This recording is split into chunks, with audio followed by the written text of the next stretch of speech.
آج آپ اس ویڈیو میں 5 ایسے کنسٹرکشن پروجیکٹس کے بارے میں جانیں گے جن کا یا تو کوئی مقصد ہی نہیں تھا یا پھر ان میں ایسی غلطیاں کی گئیں جس سے لوگوں کو بہت بھاری نقصان اٹھانا پڑا۔ تو آئیے شروع کرتے ہیں۔ نمبر 5، دی ملینیم ٹاور۔ یہ بات ہے 2016 کی، جب سین فرانسسکو کی ایک بلڈنگ میں ایک ایسا واقعہ ہوا جو سارے نیوز چینلز کی ہیڈ لائن بننے میں کامیاب ہو گیا تھا۔ 2009 میں کمپلیٹ ہونے والی یہ بلڈنگ 605 فٹ لمبی اور سین فرانسسکو کی سب سے اونچی ریزیڈینشل بلڈنگ ہے جو دی ملینیم ٹاور کے نام سے جانی جاتی ہے۔ ویسے تو اس بلڈنگ کی کنسٹرکشن بہت ہی آسانی سے ہو گئی تھی، لیکن اس کو بنانے والی کنسٹرکشن فرم کو کیا پتا تھا کہ آنے والے سالوں میں وہ کس مصیبت میں پھنسنے جا رہے ہیں۔ سپٹمبر 2016 میں آدھی رات کا وقت تھا جب تمام لوگ اپنے اپنے اپارٹمنٹس میں سو رہے تھے۔ تبھی ان کی آنکھ ایک زور کے جھٹکے سے کھلی۔ بلڈنگ کے اندر موجود لوگوں کو دیواروں میں سے عجیب آوازیں آنے لگیں اور ٹاپ فلور کے ایک کارنر اپارٹمنٹ کی کھڑکیوں کے شیشے بھی اپنے آپ ہی ٹوٹ گئے تھے۔ پہلے تو کسی کو بھی سمجھ نہیں آیا کہ آخر یہ ہوا کیا ہے، لیکن صبح ہوتے ہی جب حقیقت سے پردہ اٹھا تو سب کے ہوش ہی اڑ گئے تھے۔ یہ نوٹس کیا گیا کہ ملینیم ٹاور ایک طرف سے زمین میں 16 انچ تک دھس گیا ہے، جس کی وجہ سے پوری بلڈنگ ہی ٹلٹ ہو چکی تھی۔ یہ خبر پورے امریکہ میں آگ کی طرح پھیل گئی اور فوراً اس بلڈنگ کو خالی کروا لیا گیا۔ جن لوگوں نے یہاں اپارٹمنٹس خریدے تھے انہوں نے اس کنسٹرکشن فرم کے خلاف کیس کھول دیے جنہوں نے 7 سال پہلے بلڈنگ کو بنایا تھا۔ جب انویسٹیگیشن ہوئی تو یہ معلوم پڑا کہ بلڈنگ کی فاؤنڈیشن زمین کے نیچے موجود پتھروں پر نہیں بلکہ صرف ریت میں بنائی گئی تھی، اور وقت کے ساتھ ساتھ ریت بلڈنگ کے لوڈ کو برداشت نہ کر سکی اور تبھی یہ خوفناک واقعہ ہوا تھا۔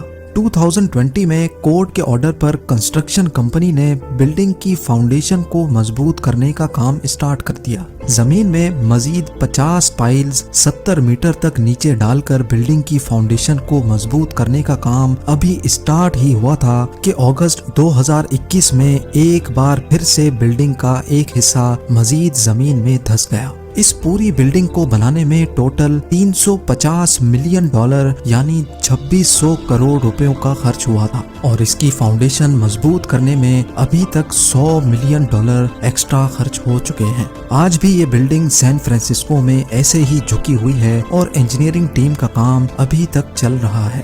Number 4، ٹیکسکوکو airport.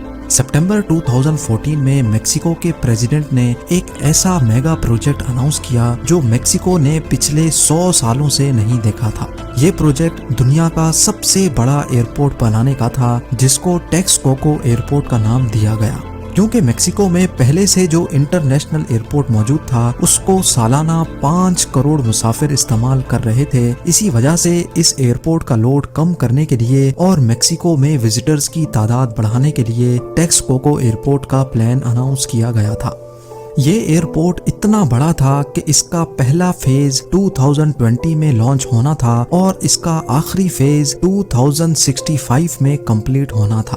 یعنی جب 2065 میں یہ ایئرپورٹ پوری طرح سے کمپلیٹ ہوتا تو اس میں 6 رن ویز ہوتے اور یہ سالانہ 12.5 کروڑ مسافروں کو آسانی سے ہینڈل کرنے کی قابلیت رکھتا۔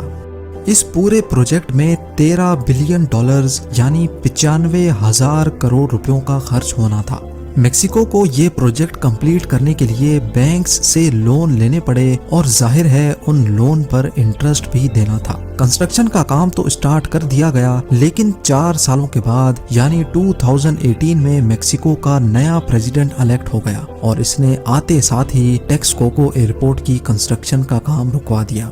پریزیڈنٹ کا کہنا تھا کہ اس ایئرپورٹ میں بہت زیادہ کرپشن ہوئی ہے، جبکہ میکسیکو کو اتنے بڑے ایئرپورٹ کی ضرورت بھی نہیں ہے۔ نہ صرف اتنا بلکہ یہ بھی نوٹس کیا گیا کہ جس جگہ پر ٹیکسکوکو ایئرپورٹ بنایا جا رہا تھا وہ زمین بھی ان اسٹیبل ہے اور آہستہ آہستہ اس میں زمین کا پانی بڑھتا جا رہا ہے۔ جس وقت ایئرپورٹ کی کنسٹرکشن کا کام روکا گیا تب یہ 30% کمپلیٹ ہو چکا تھا، اور نئے پریزیڈنٹ کے اس فیصلے سے میکسیکو کو $16 بلین یعنی 1,20,000 کروڑ روپیوں کا نقصان اٹھانا پڑا۔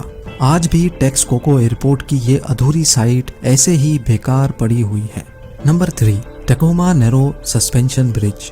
امریکہ کے شہر ٹیکوما سے کٹس سیپ پیننسولا تک جانے کے لیے 1940 میں 5400 فٹ لمبا یہ برج بنایا گیا تھا۔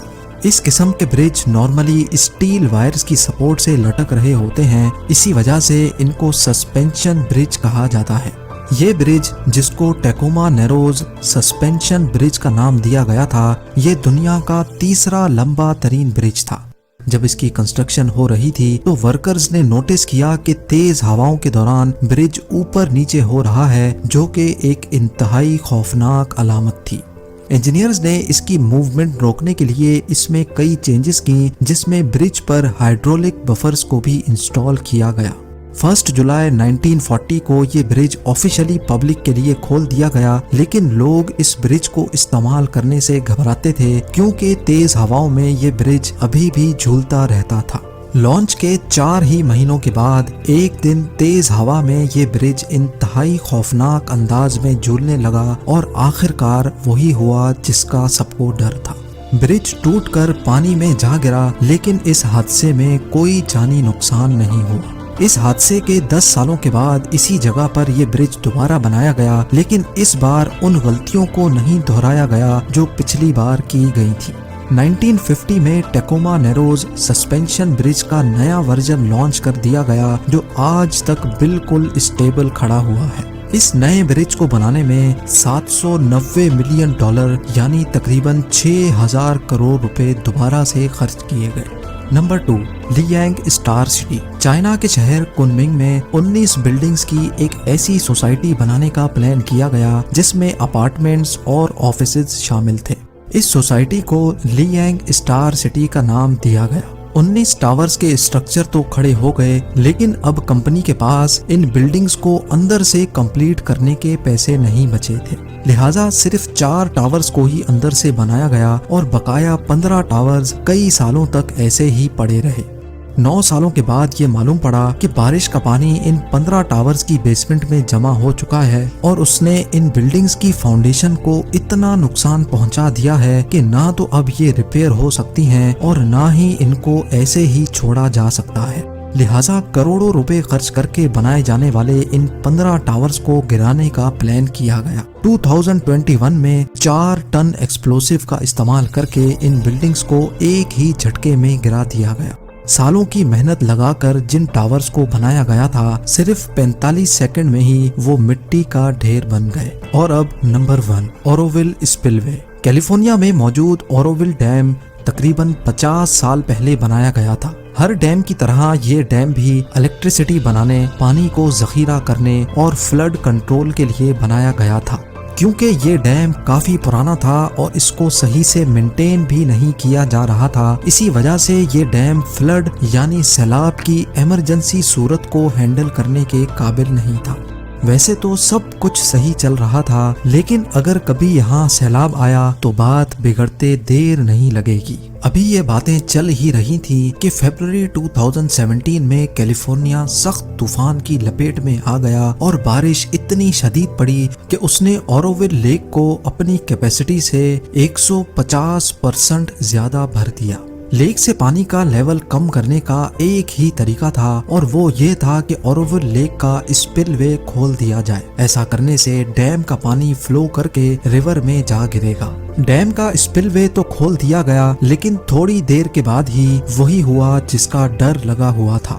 اسپل وے کا کنکریٹ گل چکا تھا، جو پانی کا اتنا پریشر برداشت نہ کر سکا اور ٹوٹ گیا۔ یہ خبر ملتے ہی ایمرجنسی الرٹ جاری کر دیا گیا۔ ایڈمنسٹریشن نے ڈیم کا ایمرجنسی اسپل وے کھولنے کا فیصلہ کیا، جس کو پچھلے 50 سالوں میں کبھی بھی استعمال نہیں کیا گیا تھا۔ ایریا میں موجود تمام